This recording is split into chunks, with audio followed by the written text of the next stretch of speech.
selle PSPP tarkvaraga.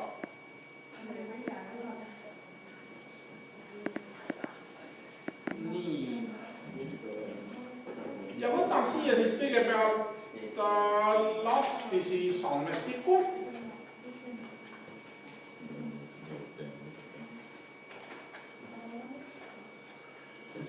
Ja selle programmi puhul tuleb tegelikult ette meile kaks akent. Üks on siis andmestiku akent ja siis tuleb ka veel nii-öelda selline väljundi akent. Sinna väljundi aknasse hetkel ei tulnud rohkem, kui et võeti lahti sellisest kaustast selline fail. Nii, andmestiku akent. Väga väikse kirjaga, mitte midagi näha ei ole õnneks. Aga siin on näete tegelikult seesama Exceli tabel. Iga rida on üks ankeet, nii nagu ta meil Exceliski oli, ja iga veerg on need samad tunnused. Näete, siin on meil seesama sissetulekutulp, erinevad väärtused. Siin on need koodid, ega nendes me muidugi täpselt ei tea, mis asjad praegu on, peast seda keegi ei mäleta, mina ka mitte. Aga ega meil siin andmestiku lehe peal ei olegi tegelikult midagi muud teha, kui ainult andmete sisestamine. Kui meil on andmed juba sisestatud, siis rohkem meil selle lehe peal tegelikult asja ei ole. All vasakus nurgas on data view ja variable view. See variable views, see on see meie tavapärane olukord, kus me selles tarkvaras tegelikult paikneme. Muutuja vaade ja näete, siin on nüüd olemas need muutujate lühendnimed, andmetüübid, label on siis see nii-öelda lahtikirjutus, seesama asula tüüp või vanus või sugu või perekonnaseis, haridustase, siis see tuleb viimasel kuul ja nii edasi. Kodeerimise eeskiri järgmises veelus, välju labels. Ehk siis, kui meil Excelis oli kodeerimise eeskiri pandud pealkirjadele kommentaarina, siis siin on näiteks seesama asula tüüp, teen siia klõpsu peale, siin on mingi 3 täpiga klõps ja saan teada, et nii, see programm nüüd on niimoodi, et kui mul on üle ekraani suurendus tehtud, siis ta ei taha väga hästi töötada vahepeal. Teen vahepeal pildi väikseks, siis jälle dialoogi hakkavad tööle. Nii, teen väikseks ära, dialoogi aken tuli, teen suureks tagasi. Natukene niimoodi vabavaraline, eks ole. Näete, isegi must-valge on ja nii edasi, see nupud kõik. Ma võin pärast teile kommertstarkvara ka näidata. See on värviline. Muu on sama. Nii, number 1 on külad, number 2 on maasulad, väiksed linnad, keskmised linnad, suuremad linnad ja Tallinn. Nii ta oli meil Excelis ka kodeeritud.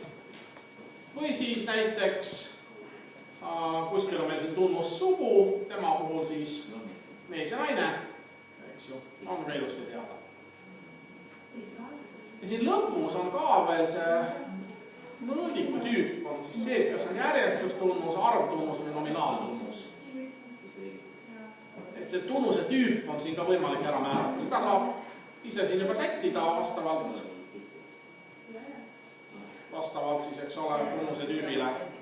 Ja need on mõistlik andmestikult õigeks keerata sellepärast, et teatud protseduuride juures, kui näiteks selle konkreetse analüüsi juures nominaaltunnust kasutada ei saa, siis vähemalt osade protseduuride puhul ta isegi ei võimalda üldse nominaaltunnust sinna valida. See on jälle positiiv, eks ole, et sa ei saa valet tüüpi tunnusega nagu valet asja teha. Selles mõttes on mõistlik need tunnuse tüübid ära kirjeldada. Nii, see oli nüüd sissejuhatus, nüüd on kell 16.35, nüüd hakkame teie testi tegema.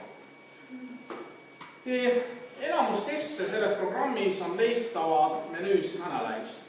Väga loogiline asi, eks ju. No, siin on kirjeldav statistika, näete sagedused ja mingid sellised asjad, cross-tabs, risttabel, eks ole, mis Excelis on pivot table. Järgmine asi on keskmiste võrdlus.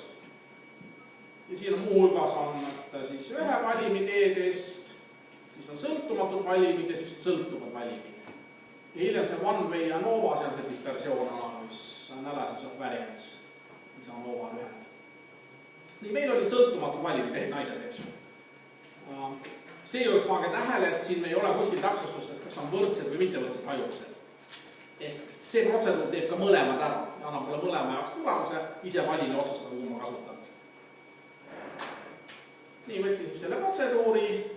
Testitavaks muutujaks on meil sissetulek viimasel kuul, C32, ja grupeeriv tunnus on sugu.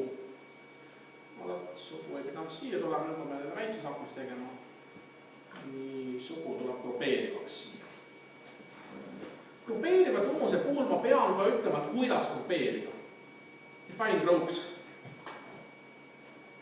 Ja siin on kaks võimalust, kuidas grupeerida. Kas ma annan konkreetsed väärtused ette või ma ütlen ette katkestuspunkti, millest siis ühele poole jääb ühte gruppi, teisele poole teise gruppi. No näiteks vanuse puhul, et kuni 40 on ühes grupis, üle 40 teises grupis, eks ju. Oleks mõttekas selle cut-pointiga lahendada. Aga praegusel juhul meil on sugu, siin ilusti me saame kohe valida, et ühes grupis on mehed, teises grupis on naised või vastupidi. Ja continue. Option nupp on selline mõttetu nupp, siit mõistlik asi, mida me valida saame, on see usaldustõenäosus, eks ju. 95% on siin niikuinii juba paigas, nii et tegelikult sealt meil midagi hetkel rohkem ei olegi. Ütlen okei. Ehk siis 2 minutit on kulunud koos lobisemisega. Ütlesin, et mida testida, mis tunnust ja kuidas kopeerida. Okei. Ja selle peale pidi nüüd väljundi aknasse tekkima üks tabel, isegi 2 tabelit. 2 tabeli puhul esimene on tavaliselt selline kirjeldav kokkuvõte. Ja siin on, et mehi oli 417, naisi 412. Meeste keskmine tuli 1514, naiste keskmine 906. Igaks üks vaatame, mis meil Excelis tuli. Ma lihtsalt kahtlustan, et Excelis meil tuli, Excelis oli meil sedasi. Naistel 952, see programm siin ütles meile, et 906, panete tähele, jah? Naiste meeste arv on ka erinev. Naiste arv on ka erinevad. Võib-olla on mulle andmesid natuke erinevad. Ma ei ole sealt päris kindel. Mul lihtsalt jäi ka praegu meelde, et natuke mingid erinevad arvud olid. Ma katsun selle igaks üks ära ütlustada. Aga, sest T-test siin programmis töötab ilusti, siis osad meetodid on alles eksperimentaalses järgus, et osade meetodite puhul kohe meetod ise hoiatab, et ärge selle testi tulemusi või väga tõsiselt võtke. T-testi tegelikult peaks siin usaldama. Et ilmselt on selles, et mul on mingil hetkel on need andmebaasid on lihtsalt natukene nihkes olnud. Nii, teisest tabelist. Siin tegelikult on nüüd kirjas 2 testi. Kõigepealt on meil siin hajuvuste võrdlemise test. See on siin. See osa. Ja B-väärtus on siin tähistatud ühendiga SIC. Significant. See SIC on siis seesama B-väärtus tegelikult. Hajuvuste testi B-väärtus on 0,000, mis ütleb, et hajuvused on oluliselt erinevad, eks ju. Ja sellisel juhul T-testi tulemust peaksin ma lugema see 2 rida, kas siis võrdsed hajuvused või mitte võrdsed hajuvused, eks ju. Nii, ja T-testi kohta on siis kogu see ülejäänud tabeli osa. Ehk siis see siis, jah. On T-testi kohta ja siin täpsemalt siis kahepoolse hüpoteesi B-väärtused. Ja täpsemalt me peaks praegusel juhul teise rea pealt tulemast lugema, aga hetkel on mõlemad 0,000. Nii nagu meil Excelis tuli, et see erinevus on nagu nii suur, et see hajuvuste erinevus siin ei loe enam suurt midagi.